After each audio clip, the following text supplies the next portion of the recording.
투미TV 시청자 여러분 반갑습니다. 당신의 부동산 주치 김재경 소장입니다. 최근 정말 경악할 만한 정책안이 발표가 되었는데요. 바로 임대차 의무기간을 10년으로 연장하겠다라는 사항입니다. 기사 먼저 보도록 하겠습니다. 2025년 3월 13일 최장 10년 임대차 보호법 내세운 이재명 더불어민주당 대표가 의장을 맡은 민생연석회의가 지역화폐 확대와 주택임대차보호법 개정, 주 4일제 도입 등을 포함한 주요 정책 과제를 발표했습니다. 사실상 조기 대선을 염두에 둔 공약이라는 평가가 나오는데요.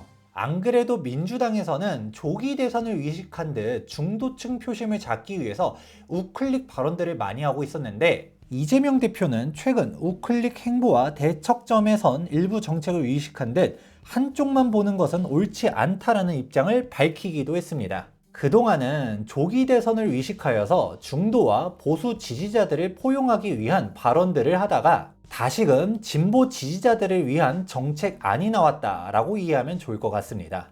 2025년 3월 12일자로 더불어민주당 민생연석회의 20대 민생의제 발표의 자료를 살펴보면 더욱더 명확하게 알 수가 있습니다. 200페이지 가까운 정말 많은 사항들이 담겨져 있는데, 이 중에서도 주거 분야만 한번 살펴보도록 하겠습니다. 논란이 된 사항은 바로 정책과제 54번인데요. 세입자 권익보호 강화를 위해 주택임대차보호법을 개정하겠다라고 밝혔습니다. 주택임대차보호법 6조에서 기존 2년 갱신을 최장 10년까지 점유할 수 있도록 개정하겠다라는 것입니다. 문제는 많은 사람들이 임대차 보호법이 사실상 10년으로 개정되는 거 아니냐로만 알고 있는데, 여기서 끝이 아닙니다. 10년으로 먼저 개정한 이후에 향후에는 무기계약으로까지 개정을 논의하겠다라는 사항들이 있습니다. 사유재산권 침해 요소가 정말 큰 사항인데요. 일명 임대차 3법으로 대표되는 사항이 있었습니다. 임대차 신고제, 전월세 상한제, 계약갱신 청구권제가 있었는데, 이 중에서도 계약갱신 청구권이 종전 2년의 갱신을 한 차례 이상 연장 가능하도록 개정한 게 있었습니다. 해당 사항에 대한 정확한 조문은 임대차 보호법 제6조의 3을 살펴보시면 알 수 있는데요. 이항 규정을 살펴보게 되면 계약갱신 요구권을 1회에 하나여 행사할 수 있도록 되어 있는데, 이를 1회가 아니라 4회, 5회 이런 식으로 늘리겠다라는 계획인 것입니다.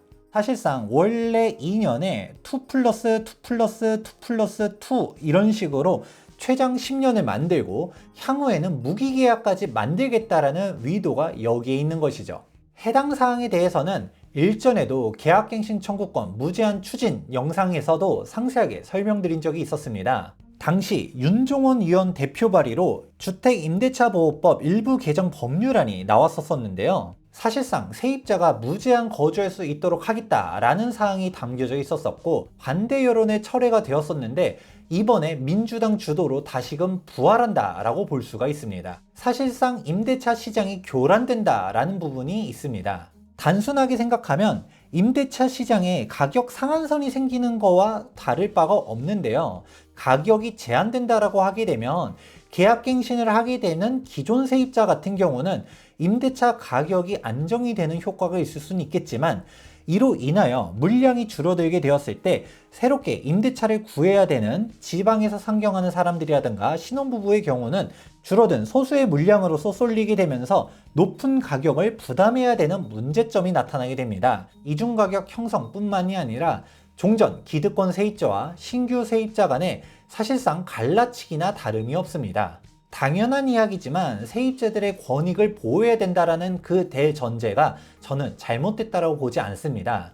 하지만 그 방법이 문제가 있는 것인데요. 단순히 무주택자를 의식하면서 다주택자를 적폐시해야 하는 게 쉬운 선택지일 수는 있습니다. 하지만 결과론적으로는 무주택자들 사이에서도 갈라치기가 된다라는 것입니다. 무엇보다도 해당 정책이 현실화되게 되면 다주택자들이 주택 임대를 놓을 동기부여가 점점점 더 줄어든다는 것에 있습니다. 당연한 이야기지만 무주택자들은 주택 임대를 놓을 수가 없습니다. 그리고 1주택자 같은 경우도 설령 주택 임대를 놓는다 하더라도 다른 집에 임차인으로 살아야 되기 때문에 플러스 마이너스 제로가 됩니다. 즉, 주택 임대를 놓는 사람들은 결국 다주택자일 수밖에 없는데요. 그런데 사유재산권은 침해하면서 세입자들의 권익만 강조하게 되면 그 누가 주택 임대를 놓으려고 할 건가 한번 반대로 생각해 보셔도 좋을 것 같습니다.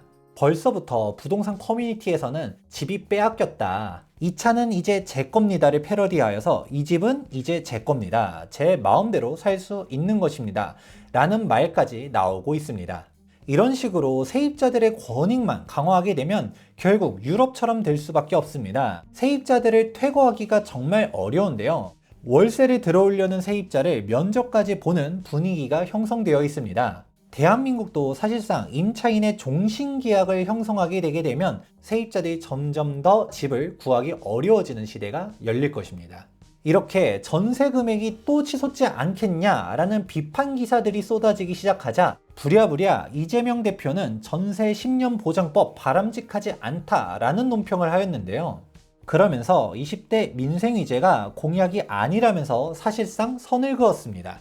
문제는 지금이야 조기 대선을 염두에 두면서 중도 표심들을 자극하지 않기 위해서 노력을 하고 있지만 정권을 재창출하게 되면 어떤 정책을 펼칠지 알 수 없다라는 것에서 많은 사람들이 우려를 표하고 있다는 것이죠.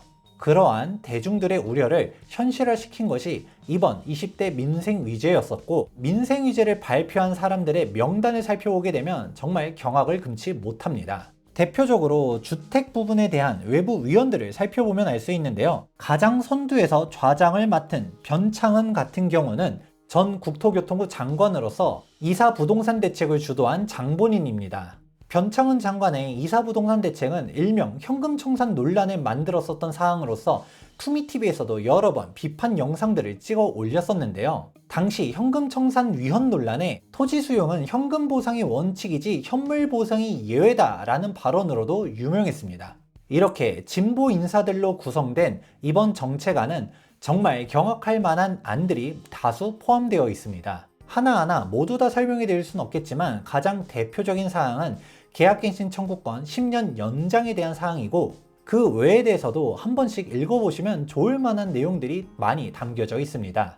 그 중에서도 눈에 띄는 사항 몇 가지만 더 설명해 드리도록 하자면, 전세제도를 정상화시키겠다라고 하면서 비정상적인 안을 꺼낸 사항이 있습니다. 바로 전세대출에서도 DSR을 적용하겠다라는 사항이 담겨져 있는데요. 전세자금 대출을 받는 세입자도 DSR을 고려해서 전세자금 대출을 무리해서 받지 못하도록 하겠다라는 사항인 줄 알았습니다. 하지만 내용은 정반대의 사항입니다. 세입자가 아닌 임대인에 대한 규제라는 것이 핵심 포인트입니다. 앞으로 은행이 DSR을 고려할 때 전세 보증금을 반영한 총 DSR을 적용하라는 것입니다. 안 그래도 현재 DSR 규제로 인하여 대출을 받기 정말 어려워졌는데, 전세를 놓고 있는 집이 있다라고 하면 사실상 대출이 금지되게 되는 문제점이 발생하게 됩니다.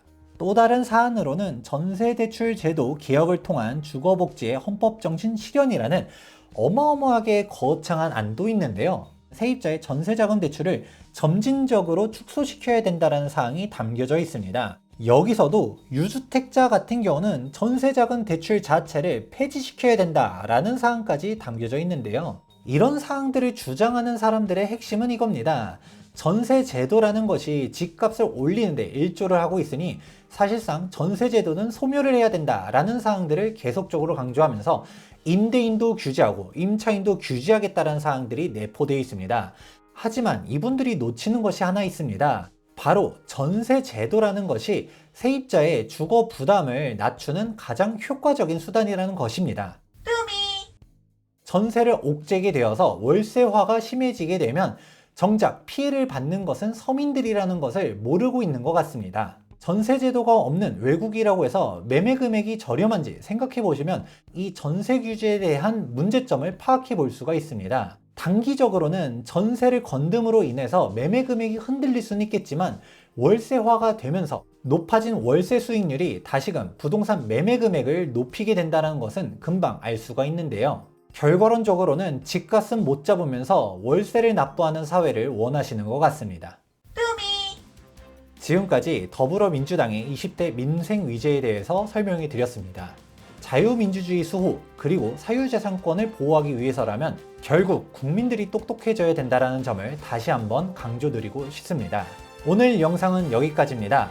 앞으로도 빠르고 정확한 부동산 정보로 찾아뵙도록 하겠습니다. 도움되셨다면 좋아요와 구독하기 눌러주시기 바라면서 지금까지 부동산 주치 김재경 소장이었습니다. 감사합니다.